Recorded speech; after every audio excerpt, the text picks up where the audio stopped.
Welcome to Tamil anime voice channel. நான் உங்கள் AJ. இன்னும் நம்ம சேனலை நீங்கள் சப்ஸ்கிரைப் பண்ணாமல் இருந்தால் தயவு செஞ்சு சப்ஸ்கிரைப் பண்ணிக்கோங்க. சரி வாங்க வீடியோக்குள்ளே போகலாம். ஸோ ரொம்ப நாள் ஆயிடுச்சுங்க வீடியோ போட்டு. ஏன்னு சொல்லிட்டு நிறைய பேர் கேட்டுட்டு இருந்தீங்க. கம்பேக்குன்னு கூட நிறைய பேர் கமெண்ட்ஸ் போட்டுட்டு இருந்தீங்க.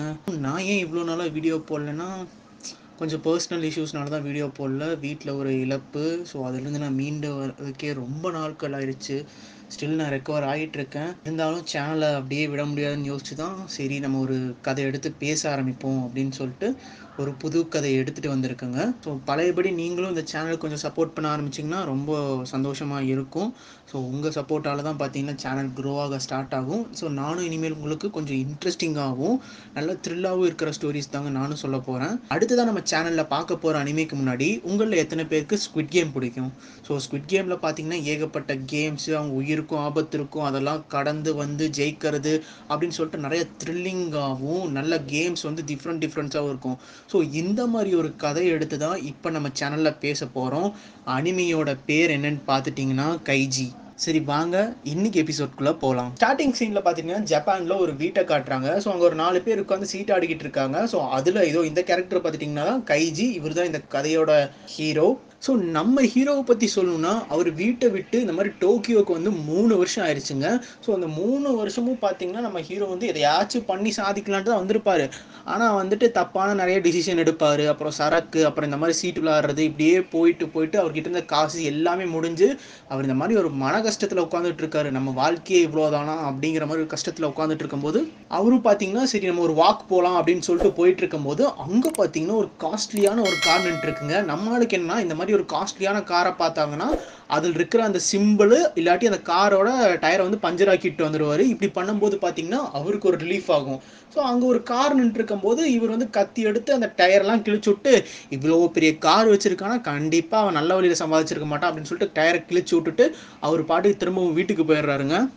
அப்படியே அவர் வந்து நிறைய கார்லேருந்து இந்த மாதிரி எம்பளம்லாம் திருட்டிட்டு வந்துருப்பாருங்க. அதெல்லாம் அங்கே இருக்கும். ஸோ அப்படியே அவர் யோசிக்கிறாரு, நம்ம வாழ்க்கை இப்படியே போய்கிட்டு இருக்கே அப்படியே யோசிச்சுட்டு இருக்கும்போது அவர் கண்ணிலேருந்து அப்படி கண்ணீர் ஆரம்பிக்கும் போது இல்லை நான் அழமாட்டேன், நான் ஒன்றும் அழுகு மூஞ்சிலாம் கிடையாது, ஸோ நான் ஏதாச்சும் பண்ணுவேன் அப்படின்னு சொல்லிட்டு உட்காந்துட்டு இருக்கும்போது அந்த நேரத்தில் அவர் வீட்டு கதவை யாரோ தட்டுறாங்க. ஸோ இவரும் போய் எட்டி பார்க்குறாருங்க. இந்த மாதிரி அங்கே ஒரு நபர் வந்து நின்றுட்டு இருக்காருங்க. நம்ம கைஜி கேட்குறாரு யார் நீங்கள் அப்படின்னு கேட்கும்போது நீ தானே கைஜி, ஸோ உனக்கு வந்து ஃபுரஹாட்டோ அப்படின்னு யாராச்சும் தெரியுமாப்பா அப்படின்னு கேட்கும்போது அவன் கூட நான் சேர்ந்து ரொம்ப நாளைக்கு முன்னாடி வேலை பார்த்தேங்க பார்ட் டைமா, ஸோ சொல்லுங்கள் அவனுக்கு தெரியும் அப்படிங்கும்போது சரி வாங்க உள்ளே போய் பேசலாம்னு சொல்லிட்டு அந்த நபர் சொல்லும்போது நம்ம கைஜிக்கு ஒரே பயம். ஏன்னா இவன் வந்து அந்த கார்லேருந்து எம்ப்ளம்ஸ்லாம் திருடி அங்கே தாங்க மாட்டி வச்சிருப்பாரு.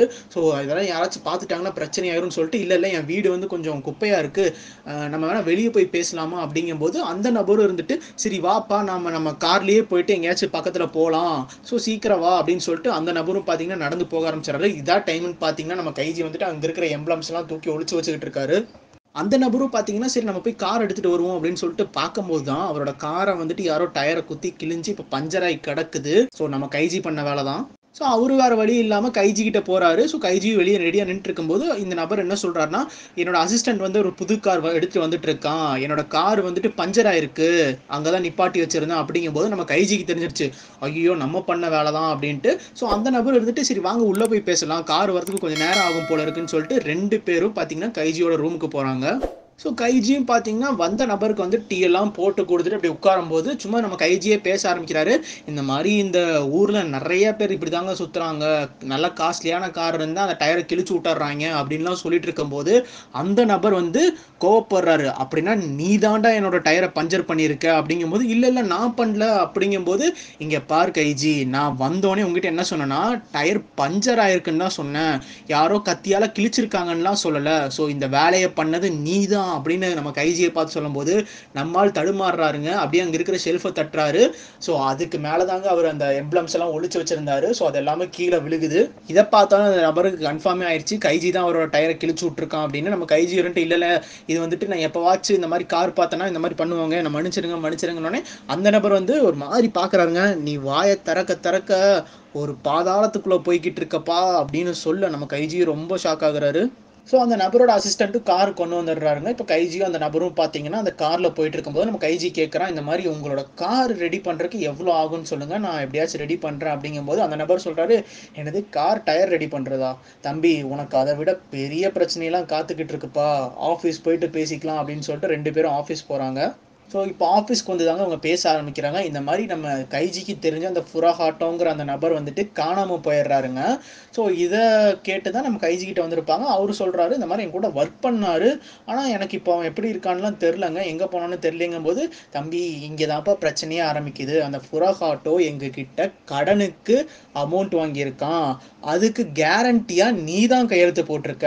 ஸோ இப்போ அவன் காணாமல் போயிட்டாங்கிறனால இப்போ அந்த கடன் அப்படியே நீ தான் கட்டுற மாதிரி இருக்கும் அப்படின்னு சொல்ல, இந்த மாதிரி அவருக்கு இப்பதாங்க ஞாபகம் வருது, இந்த மாதிரி நான் அமௌண்ட் எடுக்கணும்டா, ஸோ கேரண்டியே யாராச்சும் கையெழுத்து போடணும், வந்து கையெழுத்து போட்டு நான் மாசம் மாசம் கரெக்டாக வந்து இஎம்ஐ பே பண்ணிடுறேன்டா, ஸோ உனக்கு எந்த பிரச்சனையும் வராது அப்படி இப்படின்னு சொல்லி நம்ம கைஜி கிட்ட அவர் கையெழுத்து வாங்கியிருப்பாரு. அது இப்பதான் நம்ம கைஜிக்கு ஞாபகம் வருது. அப்ப நம்ம கைஜி சொல்றாரு, இந்த மாதிரி என்கிட்ட சுத்தமா காசு இல்லைங்க, என்னால கட்ட முடியாது அப்படிங்கும் போது அந்த நபர் என்ன சொல்றாங்க, நீங்க மந்த்லி இஎம்ஐ கூட நீங்க பே பண்ணலாம், ஆனா நீங்க தான் பே பண்ணி ஆகணும் போது நம்ம கைஜி சொல்றாரு, இல்ல இவன் வந்து 300,000 எண் வந்து உங்ககிட்ட வாங்கியிருக்கான், ஸோ அதை எப்படி என்னால் திருப்பி கட்ட முடியும் அப்படிங்கும் போது அந்த நபர் சிரிக்கிறாரு. என்னது 300,000 என்ஸா தம்பி, ஒருத்தர் கடன் வாங்கினாங்கன்னா அந்த கடனுக்கு இன்ட்ரெஸ்ட் கட்டணும்ப்பா. ஸோ உன்னோட நண்பன் பார்த்தீங்கன்னா கிட்டத்தட்ட காசு வாங்கிட்டு ₹1 கூட பே பண்ணல, இப்படியே 14 மாதம் போயிடுச்சு. ஸோ அதுக்கெல்லாம் வட்டியெல்லாம் போட்டு பார்த்தா நீங்கள் மொத்தமாக கொடுக்க வேண்டிய தொகை பார்த்தீங்கன்னா 3 மில்லியன் அப்படிங்கும் போது நம்ம கைஜிக்கு அடைச்சிருச்சுங்க. என்னையா சொல்கிறோம் 3 மில்லியனா அப்படிங்கும் போது, ஸோ இந்த மில்லியன் என்ன அப்படிங்கிறது வந்து நம்ம குழப்பறனால நம்ம வந்து இப்படி எடுத்துக்கலாம், 30 லட்ச ரூபா கடன் வந்து கைஜியோட ஃப்ரெண்டு வாங்கியிருக்காரு, இப்போ அது வட்டி போட்டு 3 கோடி ரூபாய் ஆயிருக்கு. அந்த நபரும் உன்னை பார்த்தாலும் எனக்கு கொஞ்சம் கஷ்டமா தான் இருக்கு, இரு நான் கொஞ்சம் கால்குலேட்லாம் பண்ணி பார்க்குறேன், ஏதாச்சும் குறைக்க முடியுதான்னு பார்க்குறேன் அப்படி இப்படின்னு சொல்லி கால்குலேட்டர் 2 தட்டு தட்டி, ஓகே சரி நான் இன்ட்ரெஸ்ட்டை கூட கம்மி பண்ணிக்கிறேன், நீ கட்டுறனால 15%ன்னு வச்சுக்கிறேன். ஸோ மாதத்துக்கு நீ ஒரு 1,20,000 ரூபா மாதம் நீ கட்டினாவே ஒரு 11 வருஷத்துல நீ என் கடன் அடைச்சிடலாம்ப்பா. பரவாயில்லையே, நான் நினச்சதை விட கம்மியாக தான் வந்திருக்கு. ஸோ மாதம் ஒரு 1,20,000 ரூபா கொடுத்துட்டீங்கன்னா உனக்கு 15% தான் வட்டி. ஸோ கம்மியாயிட்டே இருக்கும், ஒரு 11 வருஷத்துலேயே நீ அடைச்சிடலாம், என்ன சொல்கிற அப்படின்னு கேட்கும்போது நம்ம கைஜிக்கோ என்ன சொல்கிறதுனே தெரில. இந்த மாதிரி நம்ம கைஜியும் பார்த்தீங்கன்னா கோவப்பட ஆரம்பிக்கிறாரு. இந்த மாதிரி இவ்வளோ வட்டி போடுறது வந்துட்டு சட்டத்துக்கு புறம்பானது, நான் இதை கட்ட மாட்டேன் அப்படிங்கும்போது அந்த நபர் அசால்ட்டாக சொல்கிறாரு, இங்கே பாரு எங்ககிட்ட கடன் வாங்கிட்டா அதை வட்டியும் முதலுமா நாங்கள் வாங்காமல் விட மாட்டோம், நேரடியாகவும் சரி மறைமுகமாகவும் சரி, உனக்கு புரியுதா? ஏன்னா உனக்கு ஒரு சிஸ்டர் இருக்காங்கன்னு கேள்விப்பட்டேன், இப்போ தான் சிவில் சர்வெண்ட் எக்ஸாம் படிச்சுட்டு இருக்காங்க, பாஸ் ஆக போகிறாங்கன்னு தான் சொல்லிட்டு இருக்காங்க. அது போக உங்கள் அப்பாவும் இப்போ தான் இறந்துருக்காரு, அது போக உங்கள் அம்மா வேற உடம்பு சரியில்லாமல் இருக்காங்க, நீயும் வீட்டை விட்டு ஓடி வந்து 3 வருஷம் ஆகுது. ஸோ குடும்பமே இன்னும் ஒரு மாதிரி கஷ்டத்தில் தான் இருக்கீங்க, உனக்கு புரியுதாப்பா? குடும்பத்தில் வேற யாருக்காச்சும் ஏதாச்சும் ஆயிடுச்சுனாலும் உனக்கு கஷ்டம்தான். ஸோ தயவு செஞ்சு உட்காருப்பா, நீ என்னதான் பண்ணாலும் எங்ககிட்ட இருந்து தப்பிக்க முடியாது, ஆனால் உனக்கு நான் ஒரு சான்ஸ் கொடுக்க தான் இங்கே கூட்டிட்டு வந்தேன் அப்படிங்கும் போது நம்ம கைஜி யோசிக்கிறாரு, என்ன சான்ஸ் அப்படின்னு சொல்லிட்டு அவரு உட்காந்து கவனிக்க ஆரம்பிக்கிறாங்க. ஸோ அந்த நபரும் என்ன சொல்றாருன்னா, இன்னையிலிருந்து 1 மாதம் கழிச்சு ஒரு க்ரூஸ் ஷிப் வந்து இந்த துறைமுகத்திலிருந்து கிளம்ப போகுது, அந்த கப்பலில் போகிறதுக்கு நானும் ஆட்களை சேர்த்திக்கிட்டு இருக்கேன். ஸோ எல்லாமே நினச்சபடி நல்லதாகவே முடிஞ்சா உன்னோட கடனை நீ ஒரே நாள் ராத்திரியில் ஃபுல்லாக கட்டிடலாம். ஸோ சொல்லப்போனால் நீ கடனை மட்டும் கழிக்க மாட்ட, நீ வந்து ப்ராஃபிட்டாக இன்னொரு 2-3 மில்லியன் கூட எக்ஸ்ட்ராவாக சம்பாதிச்சுக்கிட்டு வரலாம் அப்படிங்கும் போது நம்ம கைஜிக்கு ஒன்றும் புரியல, என்ன சொல்கிறீங்க அப்படின்னு கேட்குறாரு. அப்போ தாங்க அந்த நபரும் சொல்கிற ஆரம்பிக்கிறது, நீ நினைக்கிறது கரெக்டு தான், இது வந்து சூதாட்டம், இது ஒரு கேம்பிளிங் தான். ஸோ உன்ன மாதிரி கடன் வச்சிருக்கிறவங்க எல்லாத்துக்கும் நாங்கள் ஒரு சான்ஸ் கொடுப்போம். ஸோ அந்த கப்பலில் போயிட்டு அவங்களோட திறமையை காட்டி அவங்க வந்து எவ்வளோ காசு அடிக்கிறாங்களோ அவ்வளோ அவங்களோட திறமை, காசு ஜெயிச்சு எங்கள் கடனை கட்டிக்கலாம், மிச்ச அமௌண்ட்டை அவங்களே வச்சுக்கலாம். ஆனால் அங்கே நடக்கக்கூடிய கேமில் அவங்க தோத்துட்டாங்கன்னா அவங்க இன்னும் பயங்கர கடனுக்கு போயிடுவாங்க. சொல்லப்போனால் அவங்க எல்லாருமே ஒரு லேபர் கேம்ப்ல வந்து அடிமைகளாக விற்கப்படுவாங்க, அவங்களோட மொத்த கடனும் தீர்க்கிற வரைக்கும் அவங்க அதே லேபர் கேம்ப்ல தான் வந்துட்டு வேலை செஞ்சுக்கிட்டே இருக்கணும் தன்னோட கடனை கழிக்க அப்படின்னு அவர் சொல்றாரு. ஸோ நீ அதை நினச்சி பயப்படாத, எப்பவுமே பார்த்தீங்கன்னா அங்கே நிறைய பேர் ஜெயிச்சுக்கிட்டு தான் வராங்க. ஸோ கைஜி நீ இந்த கப்பலில் போயிட்டு இந்த கேமில் நீ கலந்துக்கணும் அப்படின்னு இவர் சொல்ல, நம்ம கைஜியும் பார்த்தீங்கன்னா யோசிக்க ஆரம்பிக்கிறாருங்க. இந்த மாதிரி நான் போய் விளையாண்டு ஜெயிச்சிட்டேன்னா ஒரே நாளில் என்னோட கடனெல்லாம் கழிஞ்சிரும், ஸோ அது போக நான் எக்ஸ்ட்ராவாக கூட சம்பாதிக்க முடியுமா அப்படின்னு சொல்லி இவர் இங்கே யோசிச்சுட்டு இருக்க. ஸோ ஆப்போசிட்டில் இருக்கிற நபர் என்ன யோசிக்கிறாருன்னா, உன்ன மாதிரி லூசர்ஸ்க்கு ஒரு சின்ன ஹோப் கிடைச்சா கூட நீங்கள் விட மாட்டீங்க, ஆனால் இந்த ஹோப்பை நம்பி நீ அந்த ஷிப்பில் மட்டும் ஏறிட்டேன்னா நரகத்தோட வாசலுக்கு நீ கதவை தட்டுற மாதிரி ஒரு அர்த்தம் அப்படின்னு சொல்லிட்டு இவர் மனசில் நினச்சிட்டு இருக்கும் போது நமக்கு அந்த கப்பலை காட்டுறாங்க. ஸோ இதாங்க அந்த கப்பல், இந்த கப்பலோட பேர் பார்த்தீங்கன்னா எஸ்பா. இந்த கப்பல் பார்த்தீங்கன்னா பல பேர்த்த பணக்காரங்களாகவும் ஆக்கியிருக்கு, பல பேர்த்த அடிமைகளாகவும் மாற்றிருக்கு அப்படிங்கிற மாதிரி நமக்கு காட்டுறாங்க. அப்படியே கட் பண்ணி இப்போ கைஜியை காட்டுறாங்க. ஸோ அந்த நபரும் கேட்குறாங்க, என்னப்பா சீக்கிரம் முடிவு பண்ணிட்டியா இல்லையான்னு கேட்கும்போது நம்ம கைஜி கேட்குறாரு, எங்க ஃபஸ்ட்டு என்ன மாதிரி சூதாட்டம் அங்கே ஆடுவீங்க, ரெண்டாவது நீங்கள் வந்து லேபர் கேம்பில் விடுவதா சொல்கிறீங்க, பட் அந்த லேபர் கேம்பில் என்ன மாதிரி ஒர்க்கு கொடுப்பாங்க, அப்புறம் தோத்தவங்களுக்கு என்னதான் ஆகும் கரெக்டாக சொல்லுங்க அப்படிங்கும்போது அந்த நபர் சொல்றாரு, இந்த மாதிரி இந்த கொஷின்ஸ்க்கு நான் ஆன்சரே பண்ண மாட்டேன் அப்படிங்கும்போது நம்ம கைஜி வந்து ஏன்னு கேட்குறாரு. ஸோ அந்த நபர் சொல்றாரு, இந்த மாதிரி உனக்கு நான் இப்போ அதை ஆன்சர் பண்ணிட்டேன்னா உனக்கு ஒரு அட்வான்டேஜாக போயிடும், ஸோ மற்றவங்களுக்கு எல்லாத்துக்கும் ஒரு டிஸ்அட்வான்டேஜாக போயிடும், ஸோ எல்லாரும் ஈக்குவலாக விளாடணும், அதுதான் இந்த கேம். அது போக நான் சொல்லணும்னு நினச்சா கூட எனக்கே தெரியாதுப்பா அப்படிங்கும்போது என்ன உங்களுக்கே தெரியாதா அப்படிங்கிறாரு.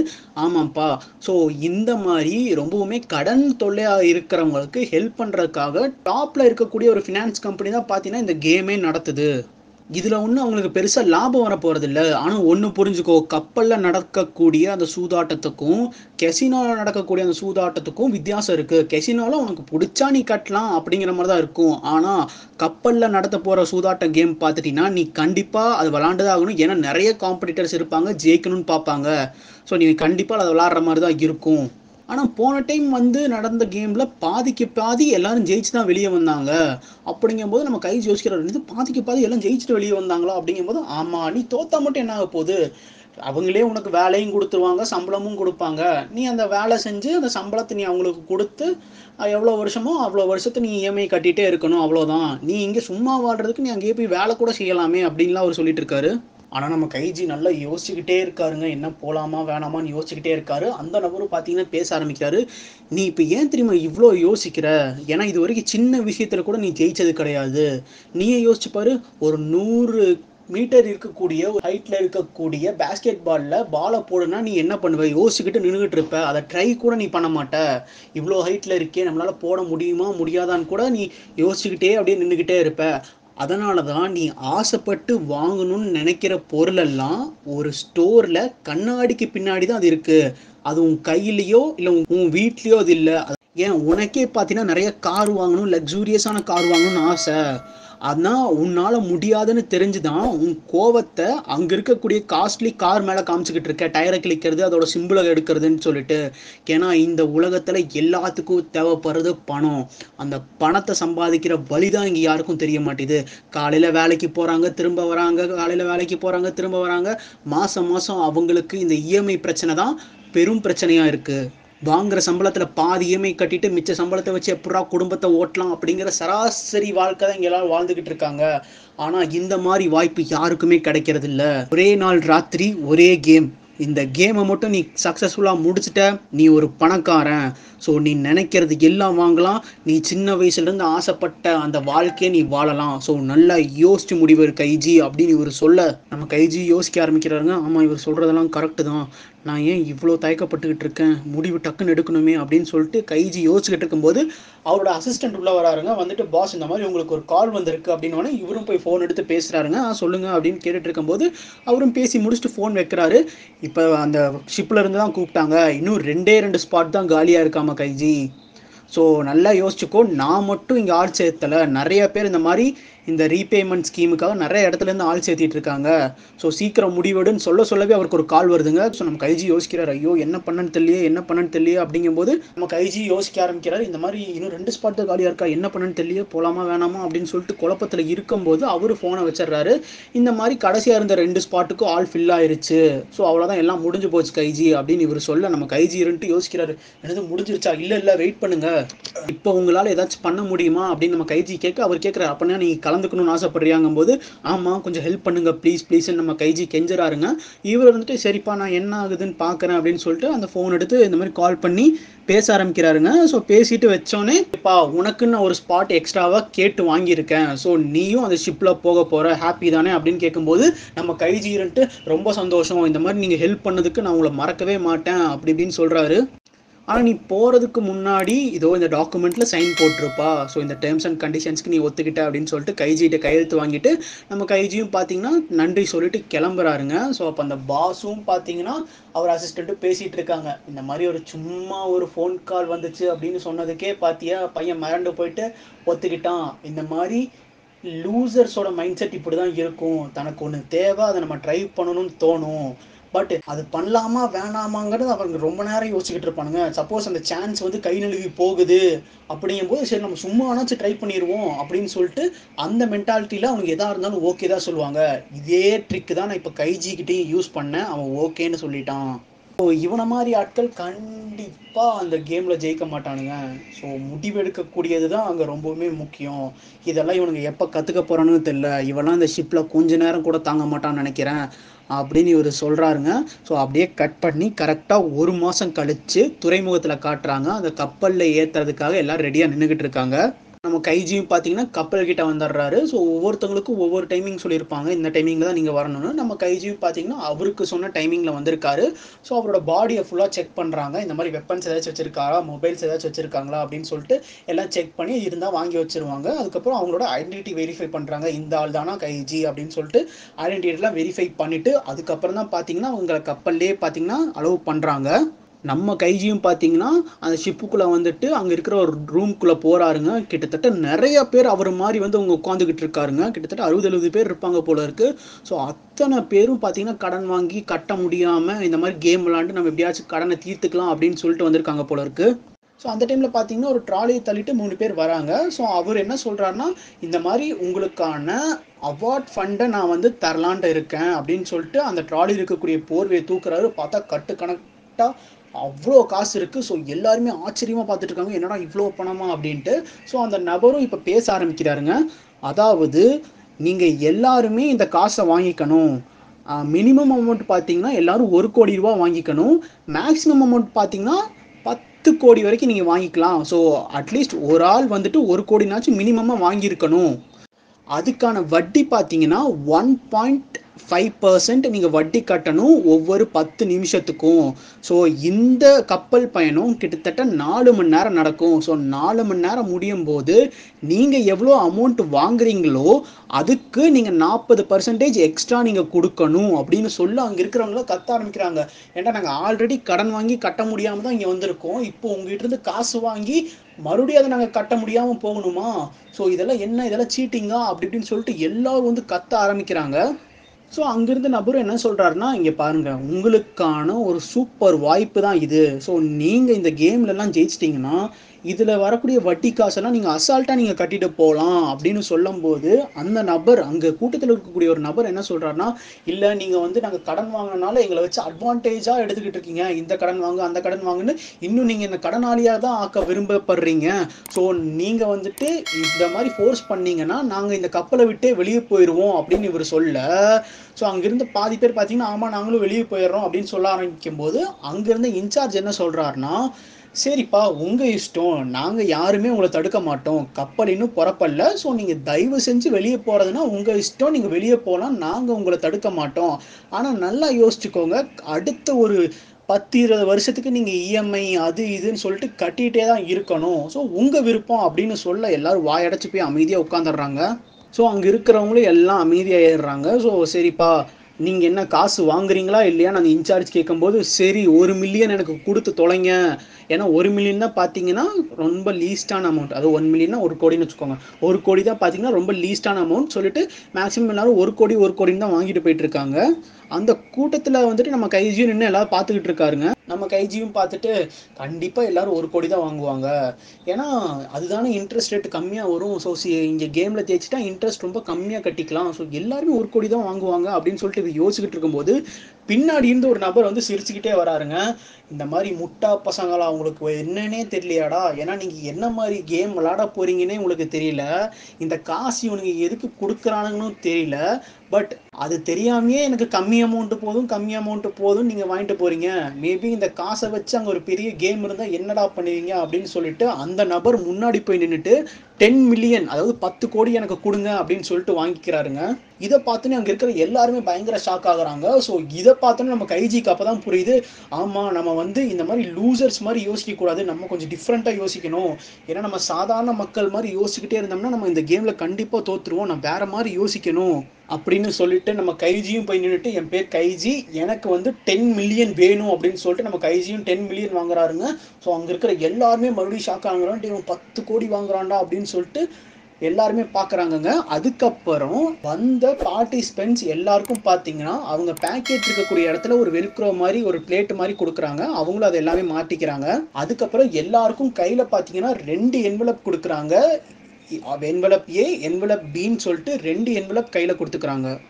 ஸோ கப்பலும் பார்த்தீங்கன்னா புறப்பட ஆரம்பிச்சிருச்சு. நம்ம கைஜி யோசிக்க ஆரம்பிச்சிட்டாரு, அவ்வளோதான் நம்ம கேமை ஸ்டார்ட் பண்ணிட்டோம், ஸோ இன்னி நம்மளால் திரும்ப போக முடியாது அப்படின்னு சொல்லிட்டு அவர் யோசிச்சுக்கிட்டு இருக்கும்போது எல்லாரையும் பார்த்தீங்கன்னா அந்த கேம் ஹாலுக்கு கூப்பிடுறாங்க. ஸோ எல்லாரும் பார்த்தீங்கன்னா அந்த ஹாலுக்கு போகிறாங்க. அது பிரம்மாண்டமாக இருக்குது. எல்லாரும் வாயை திறந்து அப்படி பார்த்துக்கிட்டு இருக்காங்க.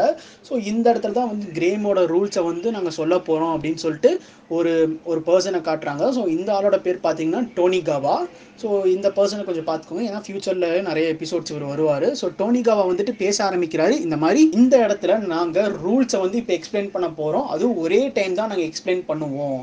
ஸோ உங்களுக்கு ஏதாச்சும் கேள்வி இருந்ததுன்னா இந்த கொஷின்ஸ் எல்லாம் வந்துட்டு நீங்கள் நான் பேசுனதுக்கு அப்புறம் வந்துட்டு நீங்கள் என்கிட்ட கேட்டு நீங்கள் கிளாரிஃபை பண்ணிக்கலாம். ஸோ நீங்கள் கப்பலுக்குள்ளே இப்போ உள்ளே வரதுக்கு முன்னாடி உங்ககிட்ட 2 என்வலப் கொடுத்துருப்பாங்க. ஸோ அதில் என்வலப் ஏவை வந்து கிழிங்க அப்படின்னு சொன்னோடனே எல்லாரும் என்வலப் ஏ இருக்கிறத வந்து கிழிச்சு உள்ளே இருக்கிற பொருளை பார்க்குறாங்க.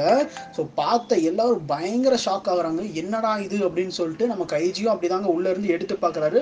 பார்த்தா ஃபுல்லாக சீட்டு கட்டு மாதிரி இருக்குது. ஸோ அந்த சீட்டு கட்டில் பார்த்தீங்கன்னா ராக்கு பேப்பரு சிசர்னு சொல்லிட்டு 3 சிம்பிள் தாங்க இருக்குது. ஸோ வந்துட்டு நம்ம டோனிகாவா வந்து எக்ஸ்பிளைன் பண்ண ஆரம்பிக்கிறாரு. இந்த மாதிரி இப்போ வந்து உங்களுக்கு என்ன கேம்னு சொல்லிட்டு ஒரு ஐடியா கிடச்சிருக்கும், ஆனால் இங்கே ரூல்ஸ் கொஞ்சம் டிஃப்ரெண்ட்டாக இருக்கும். ஸோ உங்கள் எல்லாருக்கும் லிமிடெட் கார்ட்ஸ் தான் கொடுத்துருக்கோம். ராக்கில் 4 கார்டு, பேப்பரில் 4 கார்டு, சிசரில் 4 கார்டுன்னு சொல்லிட்டு ஆளுக்கு 12 கார்டு தான் கரெக்டாக இருக்கும். ஸோ நீங்கள் ஒரு டைம் கார்டு யூஸ் பண்ணிட்டீங்கன்னா அதை திரும்ப நீங்கள் யூஸ் பண்ண முடியாது.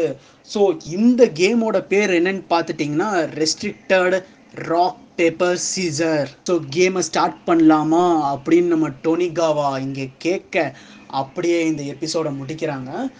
ஸோ இந்த எபிசோடு எப்படி இருந்துச்சுன்னு சொல்லி கீழே கமெண்ட் பண்ணுங்கள். ஸோ போக போக பார்த்தீங்கன்னா கேம் எவ்வளோ இன்ட்ரெஸ்டடாக இருக்கும். அதே மாதிரி நிறைய கேம்ஸ் இருக்குங்க. ஸோ அதெல்லாம் வந்துட்டு நிறைய பார்க்கலாம். அது போக நானும் ரொம்ப நாள் சும்மா இருந்துட்டு இப்போ பேசுகிறனால கதை சொல்கிறதுக்கு கரெக்டான அந்த ஃப்ளோவில் சொல்கிறதுக்கு கொஞ்சம் டைம் எடுக்கும்னு நினைக்கிறேன். So hope you guys support me.